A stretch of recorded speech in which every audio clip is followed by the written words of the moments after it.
কিছু কিছু মিডিয়া ওনার তারা কালো টাকা দিয়ে মিডিয়া করছে, তারা অন্যকে যাদের তার নামে তার দুর্নীতি, তার কি বলবো, তার যত ধরনের অপকর্ম আছে সেটা যাতে কোনো পত্রিকায় পাবলিশ না করতে পারে তার কারণে সে অ্যাটাক করে বসে, এই কারণে তার মিডিয়া।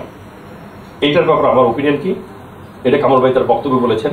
আরেকটা বলেছেন একই মালিকানায় টেলিভিশন আর পত্রিকা থাকবে না, তাহলে I am going to be affected first. এখন আমার প্রশ্ন আসে যে আমি টেলিভিশন ছাড়বো না সমকাল ছাড়বো, পত্রিকা ছাড়বো। তো সমকাল তো আমার 23 বছরের সংগঠন, ভালো করছে, আর 13 বছর হয়েছে 24। যাই হোক, আমি যে কোনো একটা স্যাক্রিফাইস করতে রাজি আছি, কিন্তু কন্ডিশনাল, শর্ত সাপেক্ষে আমি এই স্যাক্রিফাইস করতেছি। কন্ডিশনগুলো কি? আমাদের পত্রিকা কারা ডমিনেট করে, কেন আমরা সত্য প্রকাশ করতে পারি না? প্রথম হলো information ministry does not function. কারা আমাদের নিউজ করতে বাধা দেয়? বিভিন্ন secret agencies of the government. They dictate us whose news will be published, whose news will not be published. We decide. দ্বিতীয় কথা হচ্ছে আমাদের মফস্বল সাংবাদিকতা সবচেয়ে আমাদের ইসের মধ্যে ভীতিকর অবস্থার মধ্যে এবং আশঙ্কাজনকের মধ্যে সাংবাদিকতা করে। আমি আমার ব্যক্তিগত অভিজ্ঞতায় আমার সমকালের আমি 2 জন সাংবাদিককে আমাকে হারাতে হচ্ছে। একজন হচ্ছে গৌতম সাহা, ফরিদপুরে 2002-03 দিকে সে একটা দুর্নীতি নিউজ করেছিল, রাস্তার উপরে কারাপশন, তাকে হ্যাং টু ডেথ, তাকে গলায় ফাঁসি দিয়ে তাকে হত্যা করা হয়েছে। আর একজন সাংবাদিক সিরাজগঞ্জে আওয়ামী লীগের 2 গ্রুপের মধ্যে মারামারি হচ্ছিল। সিরাজগঞ্জে পৌর মেয়র উনি নিজে বন্দুক দিয়ে অপরপক্ষকে গুলি করছিলেন, ওই ছবিটা সমকালের সাংবাদিক নিচ্ছিল, সে বন্দুকটা ঘুরে সাংবাদিককে বের করে। মিরন সাহেব আছে, আমার সাংবাদিক দুনিয়া নাই, বিচার আমি পাইনি, কিন্তু গৌতম সাহেব বিচার আমরা পেয়েছি। এরকম শত শত সাংবাদিক প্রাণ হারাচ্ছে, তার পরিবারের দায়িত্ব, ভরণ পোষণের দায়িত্বকে আমরা কয়জনে নিচ্ছি? আপনি ভালো বলেছেন সাংবাদিকদের প্রোটেকশন। আমি একটা ব্যাংকের সাথে সম্পৃক্ত। কয়েকদিন আগে আমরা 150 জন লোক নেব, 10,000 অ্যাপ্লিকেশন করেছে। আমরা বলেছি ন্যূনতম যোগ্যতা এসএসসিতে কত থাকতে হবে?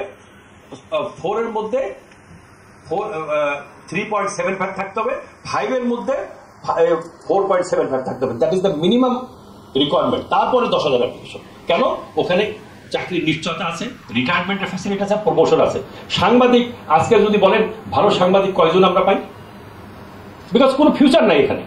কোনো ঢাকা ইউনিভার্সিটির ভালো সাবজেক্টে পাশ করে, জার্নালিজমতে পাশ করে বা ভালো সাবজেক্টে পাশ করে সে জার্নালিজম আসতে চায় না, সে বিসিএস এর চেষ্টা করে, ভালো ব্যাংকের চেষ্টা করে, বাইরে যাওয়ার চেষ্টা করে। তাহলে এখানে কোনো ফিউচার আমরা দেখাতে পারছি না। অথচ এই সাংবাদিকতা যদি না থাকে, এই পত্রিকা যদি না থাকে, মিডিয়া না থাকে, who will give me my protection of my life? Who is going to give me protection of my property? Who is giving protection the society? তাহলে আজকে আমাকে বেঁচে থাকতে হলে, আমার সম্পদ বেঁচে থাকতে হলে সাংবাদিকতা আমাকে রাখতে হবে। কিন্তু আমি কি পাচ্ছি সেই সাংবাদিকতা? যেটা কামাল ভাই ক্লিয়ারলি বলেছে, আজকে সরকারি বাসস আছে, সরকারি সংস্থা আছে, বিটিভি আছে, আজকে তার পারপাস ওখানে ছাড় করছে। আপনি বলেছেন যে এখনো কেন নবম ওয়েজ বোর্ড বাস্তবায়ন হয় না, এখানে একটা কথা আছে। আমি যেহেতু নবাবের প্রেসিডেন্ট, নবম ওয়েজ বোর্ড বাস্তবায়নের কথা বলি না, কেন হচ্ছে না? না, বলা হয়েছে যে নবম ওয়েজ বোর্ডের বিষয়ে মামলা আছে, সেই কারণে মানে এটা হচ্ছে না, এর পিছনে কারণ আছে।